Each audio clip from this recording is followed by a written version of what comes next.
Coucou tout le monde, j'espère que vous allez bien.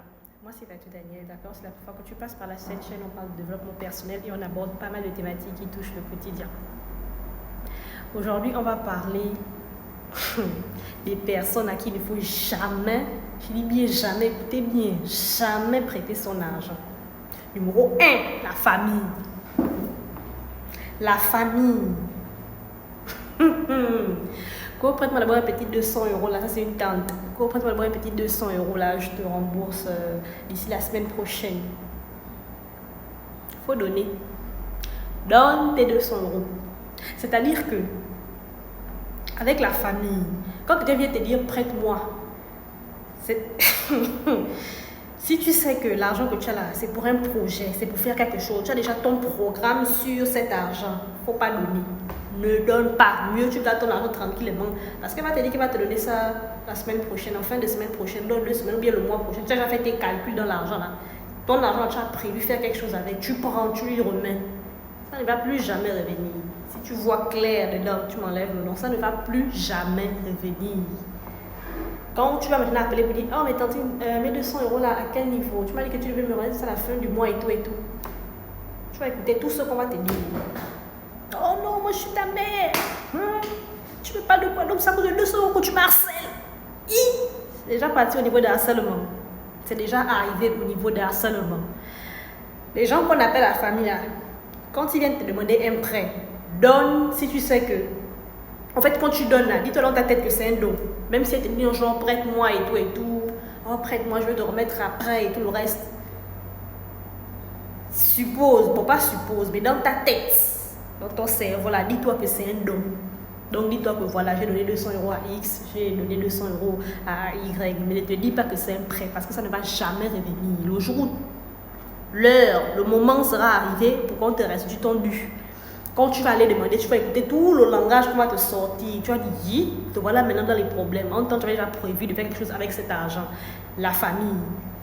Eux là, il ne faut pas donner ton argent si tu sais que tu as prévu de faire quelque chose avec.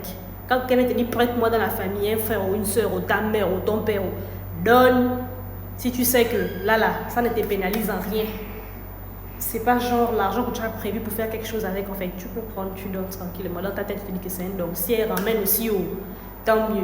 Si la personne ne ramène pas aussi haut, tant mieux. Dans tous les cas, toi, en fait, ça n'empiète en rien sur ton programme, en fait. Parce que dans ta tête, tu te dis que bon, voilà, c'est une somme que je pouvais donner, tu prends, tu donnes.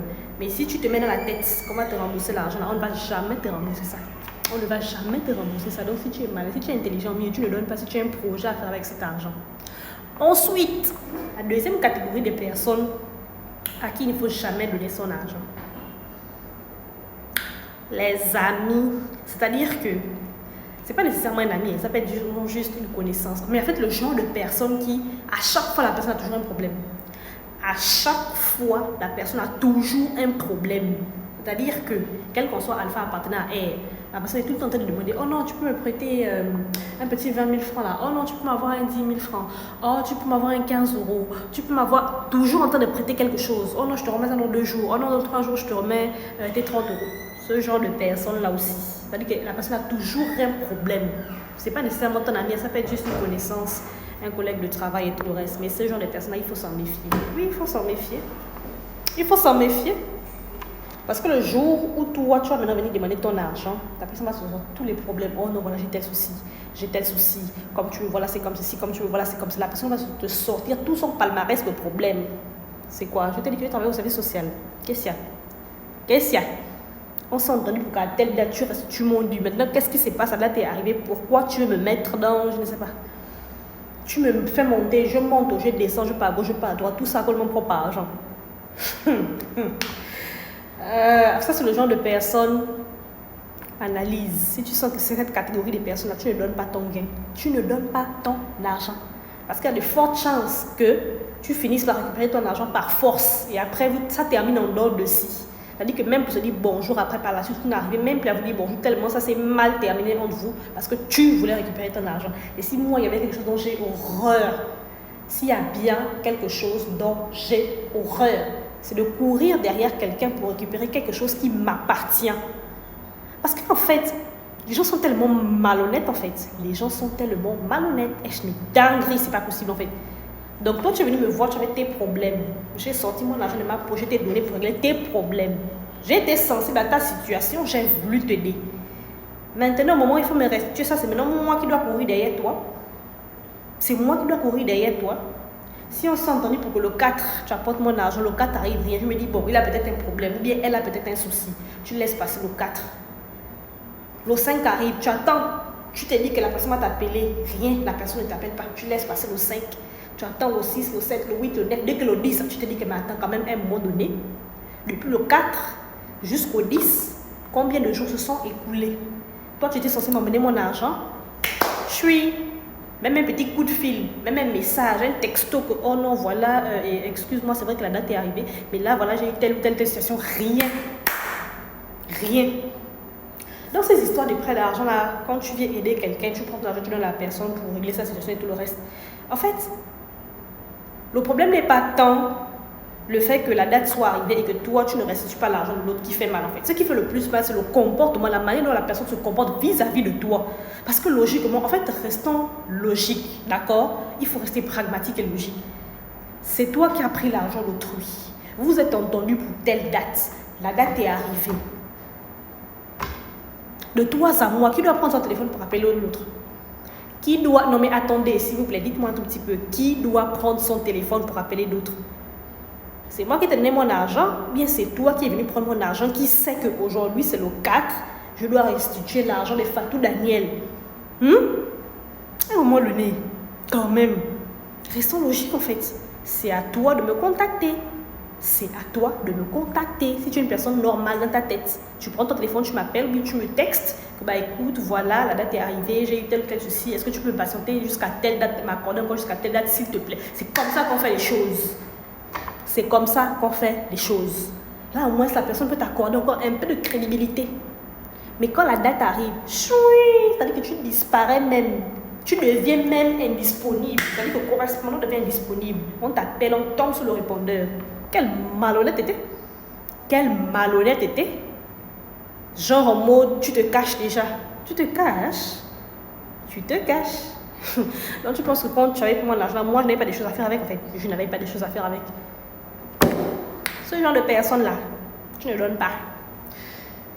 Si tu regardes autour de toi et tu constates qu'il y a ce genre de personne qui a toujours un problème, toujours en train de demander 15 € par-ci, un 30 € par-là, à gauche, à droite, toujours en train de demander quelque chose, toujours en train de ce genre de personne-là, tu te méfies. Le jour où la personne vient vers toi, tu dis systématiquement non pour éviter les problèmes. Parce que tu vas donner pour récupérer ton argent, ça va être le nerf de la guerre. Et le jour où tu vas finir par récupérer ton argent, ça va maintenant... En fait, c'est-à-dire que tu vas pouvoir récupérer ça, mais genre par force en fait.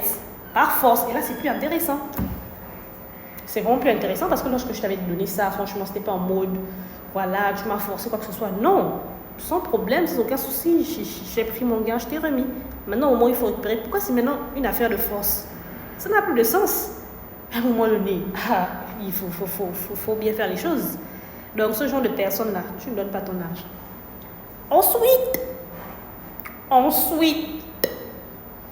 Ensuite, le genre d'amis, là maintenant c'est une catégorie, genre les amis. Genre vous êtes amis, ou c'est ta meilleure copine, c'est ta meilleure pote et tout, machin. Genre, le genre d'amis. Elle t'a prêté l'argent une fois, t'as dit oh non, prête-moi. Mais elle, tu remarques que quand elle t'a dit prête-moi, pour elle dans sa tête c'est un don. Tu as fait ça une fois, t'as dit prête-moi, tu as donné, ce n'est plus jamais revenu. Elle pense que tu as oublié, elle revient quelques temps plus tard, oh non, regarde, prête-moi encore un peu d'argent, voilà, j'ai tel souci, tout. Ne donne pas. Ne donne pas, parce que pour elle dans sa tête, quand elle dit prête-moi, comme tu es trop sa copine de la gloire là, tu es trop sa CP et tout le reste. Son prête-moi là, ça veut dire donne-moi. Maintenant, si tu as prévu faire quelque chose avec l'argent, tu gardes ton argent tranquillement dans la paix. Maintenant, si c'est l'argent du genre, tu n'as pas grand chose à faire avec, ou bien c'est là, ça traîne dans ton portefeuille et tout, tu veux rendre un service, tu rends le service, mais tu ne te dis pas dans ta tête que tu vas récupérer ça parce que tu ne vas jamais récupérer ça, il faut qu'on se dise les choses. Parce que quand tu vas maintenant vouloir faire que tu rappelles maintenant à la meuf que oh non, écoute, tu me devais à tel moment, tu avais pris telle somme, tel moment encore, tu avais pris encore telle somme, depuis là tu ne m'as pas remboursé, elle va dire Donc moi je suis là, je me dis que tu es mon ami et tout le reste. Tu m'aides, donc apparemment tu ne m'aides pas, tu t'attends à ce que je te rembourse. Les gens sont terribles. Les gens sont terribles. C'est-à-dire que moi je suis là, il y a ces situations, non mais pas possible. Pas possible en fait. Tu m'as dit prête-moi ou donne. Donc, à un moment donné, quand vous venez souvent prendre l'argent des gens là, quand vous vous levez, vous demandez l'argent autrui, il faut apprendre à bien conjuguer les verbes. Il faut apprendre à bien conjuguer les verbes. Tu vas pas venir dire prête-moi et après le mois arrive, genre choui, tu ne donnes plus rien. Toi, dans ta tête, tu considères que c'est un homme parce que tu as dit, oh, elle a beaucoup d'argent. Oh, lui là, il a beaucoup d'argent. C'est pas à cause d'un petit 100 € qui va me faire le prix, il va m'emmener où avec tout l'argent qu'il a. Avec tout l'argent qu'il a, tu connais comment est-ce qu'il fait pour avoir son argent. Tu connais comment est-ce qu'elle fait pour avoir son argent. Tu connais comment elle travaille. Pendant qu'elle est en train de travailler, toi, tu dors. Tu es en train de la couler douce quelque part avec ton petit copain et tout le reste, ou que sais-je. Tandis que lui, il est en train de travailler durement pour avoir son argent. Toi, tu es là gentiment assis, quand prête-moi, on finit de te donner. Pour rembourser maintenant, c'est dur. À un moment donné, apprenez à conjuguer les verbes. Sachez conjuguer les verbes quand vous venez prendre l'argent des gens. Parce qu'à un moment donné, flemme. C'est ça vos comportements qui rendent les gens mauvais en fait. En temps même en réalité, peut-être même que les personnes ne sont pas nécessairement mal intentionnées. Mais le simple fait de voir comment est-ce que les gens se comportent quand ils finissent de prendre l'argent qui ne les appartient pas, quand ils finissent de faire des prêts d'argent aux gens, oh aide-moi, tu finis d'aider et tout le reste, et puis après genre c'est toi qui passes pour la mauvaise personne en fait, juste parce que tu veux récupérer ce qui m'appartient, de toi à moi. Si en réalité je ne voulais pas t'aider, d'accord, si en réalité je voulais genre ignorer ton souci et tout le reste, mais c'est clair que je te donne pas mon argent, mais si déjà je me lève, je prends mon argent, je te remets, c'est que voilà, j'ai voulu t'aider, mais en retour, si toi tu fais les choses convenablement, on s'entend pour une date, la date arrive, tu restes tranquillement le propre argent. Où est le problème? En quoi on va se disputer? En quoi on va se chamailler? En quoi on va se tirailler? En quoi? En rien en fait. En rien. Donc, franchement, ce genre de personnes, les personnes que j'ai citées là, la famille ou le genre de personnes, ça peut être ton collègue de travail, ton camarade de classe, là, toujours un problème, et tout le temps de demander 15 €, 30 € par-ci par-là. Les amis, genre, tu as demandé l'argent une fois, c'est pas revenu, c'était un prêt. Deuxième fois, c'est pas revenu, c'était un prêt. La troisième fois, quand il vient, tu ne le donnes plus. Oui, tu ne le donnes plus parce qu'à un moment donné, c'est quoi? Donc, c'est moi qui a l'arbre qui pousse derrière la maison et les feuilles là sont les billets d'argent. Je cueille, c'est moi, je remplis le portefeuille avec. Et puis après, je vais distribuer ça dehors. Non, nous tous, on travaille notre argent, nous tous, on travaille notre argent est dur. Donc, à un moment donné, sachez vous comporter. Sachez vous comporter, surtout avec l'argent des gens. Parce que l'argent, même, on ne blague pas avec. On ne blague pas avec l'argent. L'argent, ça gaspille les relations. Ça gaspille les relations. Donc, toi, si tu sais que parmi les catégories des personnes que j'ai citées là, tu ne veux pas avoir des problèmes ou tu ne veux pas être en conflit avec ces personnes-là, mieux, pour éviter ça, non, ne donne pas, c'est mieux. Mieux vaut, elle ouvre sa bouche ou il ouvre sa bouche pour dire, oh non, elle est mauvaise, j'ai demandé un peu d'argent et tout, elle a refusé, pourtant elle a l'argent et tout. Mieux vaut, il dit ça entre-temps, par rapport au fait que, par exemple, vous vous croisez dans la rue, vous n'arrivez même plus à vous dire bonjour parce que il a pris ton argent, c'est terminé en dame de scie. Pour récupérer ça, c'était maintenant la guerre. Tu as récupéré ton argent avec la guerre. Même bonjour, vous n'arrivez même plus à vous dire bonjour. Tellement il a été malhonnête dans cette histoire. Bien, elle a été malhonnête. Ça sert à quoi? Ça sert à quoi? À un moment donné. Ça ne sert à rien. Ça ne sert à rien. Donc vous là, qui prenez les argent des gens là, vous les sachez. C'est-à-dire que vous faites un jour, vous pensez que vous êtes les seuls à avoir des problèmes. Vous pensez que vous êtes les seuls à avoir des problèmes. Donc tu es sûr que là, parce que tu as donné son argent là, elle t'a donné ça parce qu'elle n'a pas de problème, non?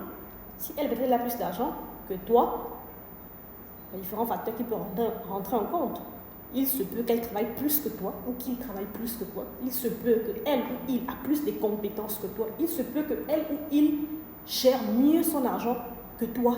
Il se peut qu'elle ou il a une intelligence financière que toi, tu n'as pas. Non, aller chercher ses compétences, aller chercher ces facteurs clés-là qui vont toi t'aider à rehausser ton niveau financier. Quand on travaille, les années passent, c'est demander son argent déjà, n'importe comment il y a un désordre. À un moment donné, arrêtez ça. Et puis ces histoires de demander l'argent là, vous aussi là, on doit tout vous dire. L'argent c'est quelque chose de particulier. Je vais même faire une autre vidéo où je vais bien détailler ça. L'argent c'est quelque chose de particulier. A priori, une personne qui se respecte ne demande pas d'argent à n'importe qui. Même dans la famille, là, toutes nos familles africaines qui sont grandes, géantes là, dans la famille, là, c'est pas à n'importe qui vers qui tu dois te tourner pour aller demander l'argent, même si tu es en difficulté. Pire encore, parce que moi je vois qu'il y a certaines personnes qui ont cette légèreté-là à demander l'argent même aux inconnus. C'est-à-dire que quand vous connaissez vous êtes peut-être vu aujourd'hui le matin, le soir encore, vous retrouvez encore dans une situation où vous êtes obligé genre, de vous revoir. À supposer par exemple que vous êtes allé par exemple, vous faisiez par exemple la queue au niveau d'une structure administrative et tout, déposer le dossier de quelque chose ou bref, je ne sais pas que sais-je, hein, d'accord. Maintenant, le matin, on n'a pas pu vous recevoir parce que peut-être que vous étiez parmi les dernières personnes à arriver. Donc, on vous a envoyé pour l'après-midi. L'après-midi encore, vous venez, vous êtes dans la queue et tout le reste. Donc, les mêmes personnes, certaines personnes qui étaient avec toi dans la queue le matin, vous vous retrouvez encore l'après-midi ensemble. Donc, maintenant, la personne qui se met devant toi, te dit, oh non, tu peux avoir 1000 francs, tu peux avoir 2000 là. Je veux de boire un jus, j'ai soif. What? Boire un jus, tu as soif. Depuis quand toi et moi, on est amis, on a quelle affinité, toi et moi, pour que tu te lèves comme ça, tu me demander 1000 francs ou 2000 francs, ou un petit 15 $, quand j'ai envie d'aller prendre un petit sandwich en face. Attends, vous ne vous gênez pas. Vous ne vous gênez pas. On demande l'argent aux intimes, seulement aux intimes. Si quelqu'un là, c'est pas ton intime, tu ne lui demandes pas l'argent. Ayez un peu de fierté. Ayez un peu de fierté. C'est quoi ça? Donc toi, comme ça, quelqu'un que tu ne connais pas, tu te lèves pour demander l'argent à la personne. C'est comme ça que vous-même, souvent, vous ramassez les problèmes là où il ne faut pas ramasser les problèmes. L'argent que la personne a donné sur porte-clés, tu sais comment elle a eu son argent? Tu sais comment elle a eu son argent? Peut-être qu'elle a fini de tuer quelqu'un là-bas quelque part pour avoir ça. Elle a fini d'aller faire je ne sais pas quoi là-bas, elle a fini de dormir au cimetière pour avoir l'argent là. Toi, tu sais que quoi, tu viens le matin, tu demandes, on te donne, mais dis-toi bien aussi que vous allez partager les malédictions ensemble. Donc, à un moment donné, arrêtez ça. Arrêtez d'avoir cette facilité, cette légèreté à demander de l'argent aux inconnus. L'argent, c'est quelque chose de particulier. On ne demande ça qu'aux intimes. Aux intimes. Ton partenaire, tes parents, même dans tes parents là, il y a des parents à qui il ne faut même pas demander l'argent. Dans les parents là, ceux qui sont vraiment intimes, avec qui vous avez une certaine affinité, une certaine intimité, à ces personnes-là, tu peux les demander, tu peux te tourner vers ces personnes-là quand ça ne va pas financièrement dans ta vie. Mais pas n'importe qui, du tout venant. On est là dans la même classe, on n'est même pas des amis, tu te lèves, tu me demandes l'argent, oh non, voilà, j'ai tel souci et tout, nanana, ceci, là. Tu commences à me raconter toute ta vie. Guys, on est condisciples de classe. Toi et moi, les parents, tu n'as pas des parents. Tu as des problèmes, tu n'as pas des parents. Où sont tes parents? Va voir tes parents. Toi, tu vas aider ce genre de personnes et après, pour récupérer ton argent, toi-même, tu vas avoir. Tu as qu'à courir derrière la personne. Après, au finish, c'est toi la mauvaise. Mais à un moment donné, il y a des choses quand tu as fini par comprendre certaines choses dans la vie. Tu ne t'azades plus. Tu ne t'azades plus. Même si la personne souffre, la personne vient pleurer devant toi, tu ne donnes pas. Parce qu'elle finit de pleurer devant toi aujourd'hui, non? Demain, quand tu vas falloir rembourser la ça va être le schéma inverse. C'est-à-dire que c'est toi qui vas maintenant courir derrière lui ou derrière elle pour récupérer ce qui t'appartient. Pour récupérer ce qui te revient de droit. Les gens sont malhonnêtes. Les gens sont malhonnêtes. J'ai dit, malhonnête n'est pas malhonnête. Malhonnête même. Bref. Il y a une autre catégorie de personnes que j'ai oublié même d'ajouter. Mais c'est très important. C'est-à-dire que c'est le genre de personne dans le milieu dans lequel elle vit, là, cette personne-là, elle doit tout le monde. Elle doit tout le monde. Elle doit X, elle doit Y, elle doit Z. Ce sont les personnes à palabre. Ce sont les personnes à palabre. Ce genre de personnes aussi. Même si elle vient vers toi, elle vient faire quoi? Non, tu es son dernier recours. Elle a trop besoin de ton aide. Nanana. Décharge-la. Laisse-la sur le côté. Ne donne pas ton argent. L'argent que tu dois partout, tu n'as même pas fini de rembourser. C'est maintenant chez moi que tu vis. Non. Passe ta route tranquillement dans la paix. Non. Mais tu dis à la personne que tu n'as pas, mais non, le respect, la courtoisie, et puis voilà quoi. Non, malheureusement, je n'ai pas assez de sous en ce moment. Désolée, je pourrais malheureusement pas t'aider. Game over. Prends ça comme tu prends. Mais en tout cas, je t'ai dit ça comme je t'ai dit. Mon argent, ça ne sort pas de ma poche pour toi te donner. Bon. C'est ce que je voulais vous partager aujourd'hui. J'espère que la vidéo vous a édifié. Si c'est le cas, vous connaissez le slogan. Partage cette vidéo à une personne qui a besoin de l'entendre. Que cette personne soit à son tour édifiée comme toi, tu l'auras été. Et si tu n'es pas encore abonné à cette chaîne, n'hésite pas à t'abonner pour suivre plus de contenu, pour t'aider à mieux vivre et à mieux te comporter dans la société.